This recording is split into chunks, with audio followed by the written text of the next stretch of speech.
বৈষম্য বিরোধী ব্যানারে কতিপয় মিছিলকারী তাদের দিকে অতর্কিতভাবে তেড়ে গিয়ে ধর ধর বলে হামলার সূচনা করে গতকাল 18 ফেব্রুয়ারি 2005 রোজ মঙ্গলবার বিকেলে খুলনা প্রকৌশল ও প্রযুক্তি বিশ্ববিদ্যালয় কুয়েটে একটি চরম অনাকাঙ্ক্ষিত ও অনুপ্রবেশ ঘটনা ঘটেছে। পাল্টাপাল্টি হামলায় মারাত্মকভাবে হতাহত হয়েছেন শতাধিক আহত হয়েছেন শতাধিক শিক্ষার্থী ও স্থানীয় জনতা। আমরা বাংলাদেশ জাতীয়তাবাদী ছাত্রদলের পক্ষ থেকে সর্বপ্রথমে আহতদের দ্রুত সুস্থতা কামনা করার সাথে সাথে উক্ত সহিংসতার নিন্দা জানাচ্ছি এবং এসব ন্যাক্কারজনক হামলা ও হামলার উস্কানিতে জড়িত যেই হোক না কেন সুষ্ঠু তদন্তপূর্বক তাদের সকলকে বিচারের আওতায় এনে সর্বোচ্চ শাস্তি নিশ্চিত করার দাবি জানাচ্ছি। প্রিয় সাংবাদিক ভাই ও বোনেরা, আপনারা অবগত যে বিগত আওয়ামী ফেসিবাদী শাসনামলে বাংলাদেশের সকল শিক্ষা প্রতিষ্ঠানে একটি সন্ত্রাসী ছাত্র সংগঠন তাদের অবৈধ কর্মকাণ্ডের মাধ্যমে দেশের ছাত্র রাজনীতিকে চরমভাবে কলুষিত করেছে এবং যার ফলশ্রুতিতে 2024 সালের 5 আগস্ট ছাত্র জনতার গণ অভ্যুত্থানে এদের অবৈধ হুকুমদাতা খুনি হাসিনা সহ চিহ্নিত শীর্ষ অপরাধীরা দেশ থেকে পালিয়ে যেতে বাধ্য হয়েছে। বিগত সময়ে সেই ফ্যাসিস্ট খুনি হাসিনার রক্তচক্ষু উপেক্ষা করে শিক্ষার্থীদের অধিকার ও তাদের গণতান্ত্রিক অধিকার বাস্তবায়ন করতে গিয়ে ছাত্র দলের শত শত নেতা কর্মী গুম খুনের শিকার হয়েছে এবং হাজারো শিক্ষার্থী পঙ্গুত্ব বরণ করেছে। সর্বশেষ জুলাই আগস্টের গণ অভ্যুত্থানে একক ছাত্র সংগঠন হিসাবে বাংলাদেশ জাতীয়তাবাদী ছাত্রদলের প্রায় 1.5 শতাধিক নেতা কর্মী সমর্থক শহীদ হয়েছেন। গুম খুন ও শহীদ হওয়া সকলের রক্তের উপর দাঁড়িয়ে 5 আগস্ট পরবর্তী সময়ে অতীতে ছাত্রলীগের সন্ত্রাস ও জবরদস্তিমূলক রাজনীতির বিপরীতে গিয়ে মেধা সৃজনশীলতা ও জ্ঞানের ভিত্তিতে এবং নিরাপদ ও ভীতিমুক্ত পরিবেশ সৃষ্টির মাধ্যমে বাংলাদেশের সকল শিক্ষা প্রতিষ্ঠানসমূহে গণতান্ত্রিক ক্যাম্পাস বিনির্মাণের লক্ষ্যে বাংলাদেশ জাতীয়তাবাদী ছাত্রদল সারা দেশে উৎসব মুখর পরিবেশে তাদের সদস্য ফরম বিতরণের কার্যক্রম পরিচালনা করছে এবং বিভিন্ন শিক্ষা প্রতিষ্ঠানে নিয়মিত শিক্ষার্থীদের সরাসরি ভোটের মাধ্যমে নেতৃত্ব বাছাই করছে।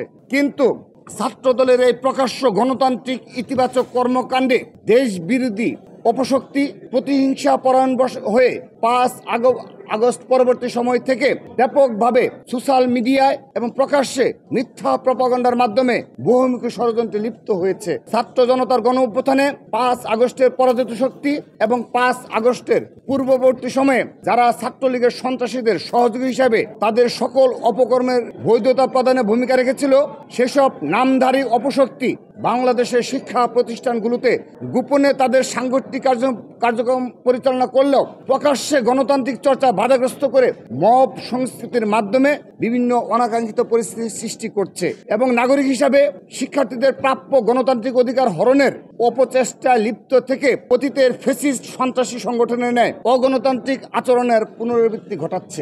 এই সকল ধারাবাহিকতার প্রেক্ষিতেই গতকাল খুলনা প্রকৌশল ও প্রযুক্তি বিশ্ববিদ্যালয় কুয়েটে অনাকাঙ্ক্ষিত ঘটনাটি ঘটেছে।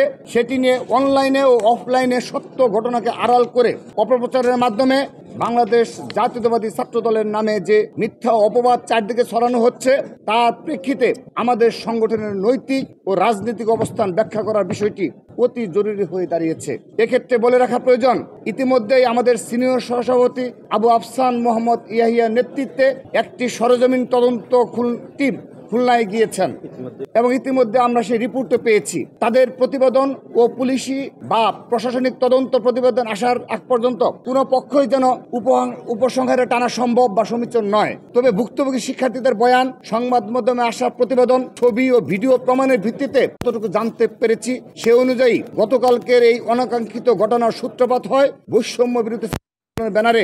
সেই মিছিল থেকে ধারণকৃত একটি ভিডিওতে দেখা যায় যে যখন ভুক্তভোগী সেই শিক্ষার্থীরা ক্লাস শেষে অতি সাধারণভাবে মিছিলটির পাশ দিয়ে হেঁটে যাচ্ছিলেন, তখন বৈষম্য বিরোধী ছাত্র আন্দোলন কমিটির আহ্বায়ক মোহাম্মদ উমর ফারুক 2019-20 সেশনের শিক্ষার্থী প্রত্যক্ষ উস্কানি কতিপয় মিছিলকারী তাদের দিকে অতর্কিতভাবে তেড়ে গিয়ে ধর ধর বলে হামলার সূচনা করে। ভুক্তভোগীদের বয়ান অনুযায়ী তাদেরকে ধাওয়া দিয়ে কুয়েট গেটের বাইরে নিয়ে যাওয়া হয় এবং গেটের কাছে একটি দোকানে আশ্রয় নিলে সেই দোকানদারকেও হেনস্থা করা হয়, যার জবাবে সেই দোকান মালিকের পরিচিত কিছু স্থানীয় লোকজন সশস্ত্র হামলা চালায় সেই মিছিলকারীদের উপর। দফায় দফায় ধাওয়া পাল্টা ধাওয়া চলে। কুয়েটের গেট হয়ে ওঠে এক রণক্ষেত্র। প্রায় ঘণ্টাখানেক ধরে চলে এই এলাকায় চলে ন্যক্কারজনক সহিংসতা। সেই সহিংসতায় জড়িত কতিপয় স্থানীয় দলীয় কর্মীকে ইতিমধ্যেই বহিষ্কার করা হয়েছে বলে আমরা রাতেই অবগত হয়েছি এবং সোশ্যাল মিডিয়ায় দেখেছি। তবে তাদের কেউই ছাত্র দলের সাথে জড়িত নন এবং ছাত্র দলের ইন্ধনে শিক্ষার্থীদের উপর হামলা চালানোর কোনো কারণও তাদের নেই। আবার এর বিপরীতে 18 ফেব্রুয়ারি 2025 তারিখে প্রথম আলো অনলাইন নিউজ পোর্টালে প্রকাশিত কুয়েটের প্রথম হামলা নিয়ে ছাত্রদল ও বৈষম্যবিরোধী পাল্টাপাল্টি অভিযোগ শীর্ষক একটি প্রতিবেদন অনুযায়ী ঘটনার সূত্রপাত সম্পর্কে বৈষম্য বিরোধী ছাত্র আন্দোলনের এক নেতা প্রথম আলোকে বলেন, আচ্ছা, এটা কুয়েটের প্রথম আলোতে যে নিউজটা এসেছে সেটি হলো, গতকাল ছাত্র দলের শিক্ষার্থীরা ক্যাম্পাসের বাইরে ছাত্র দলের ফরম বিতরণ করেছেন। এর প্রেক্ষিতে আমরা সাধারণ শিক্ষার্থীরা আজ মঙ্গলবার সমাবেশ ডেকেছিলাম।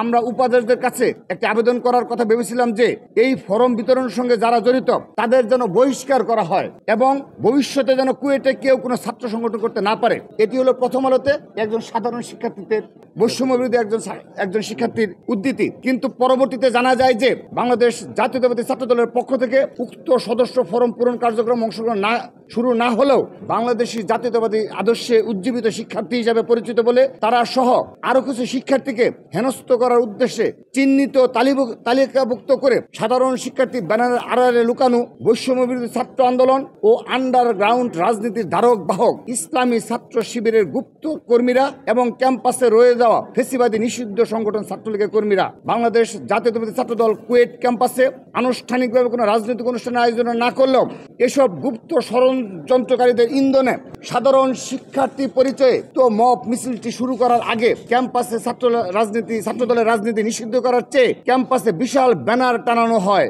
এবং মিছিল থেকে বিনা উস্কানিতে ছাত্র দলের সমর্থকদের উপর হামলা চালানো হয়। উল্লেখ্য যে উক্ত সহিংসতায় ছাত্র দলের উক্ত সমর্থকেরা কেবলমাত্র ভুক্তভোগী হিসেবে জড়িত ছিলেন বলেই এখন পর্যন্ত প্রতীয়মান হয়েছে। তাদের তিনজনই কুয়েটের সম্মান কোর্সের নিয়মিত শিক্ষার্থী। যেহেতু কুয়েটে বাংলাদেশ জাতীয়তাবাদী ছাত্র দলের কোনো কমিটি গঠিত হয়নি এবং এখন পর্যন্ত কুয়েট ক্যাম্পাসে সদস্য ফরম পূরণের আনুষ্ঠানিক কার্যক্রম ক্যাম্পাসে শুরু হয়নি, সেহেতু তারা তিনজন বাংলাদেশ জাতীয় ছাত্র দলের নিবন্ধিত কর্মীও নন। তাই তাদেরকে কেন্দ্র করে ঘটা কোনো ঘটনাকে ছাত্র দলের হামলা শীর্ষক ঘটনা হিসেবে প্রচার করা সর্বভাবে মিথ্যা ও উদ্দেশ্য প্রণোদিত একটি কাজ। আর এসব উস্কানিমূলক বেআইনি কার্যক্রমের সাথে যুক্ত প্রায় সকলেই বিগত 28 ডিসেম্বর 2024 তারিখে ঘোষিত বৈষম্য বিরোধী ছাত্র আন্দোলনের কমিটির নেতা এবং সেই কমিটির আহ্বায়ক মোহাম্মদ উমর ফারুকি ছাত্র দলের সেই তিনজন সমর্থককে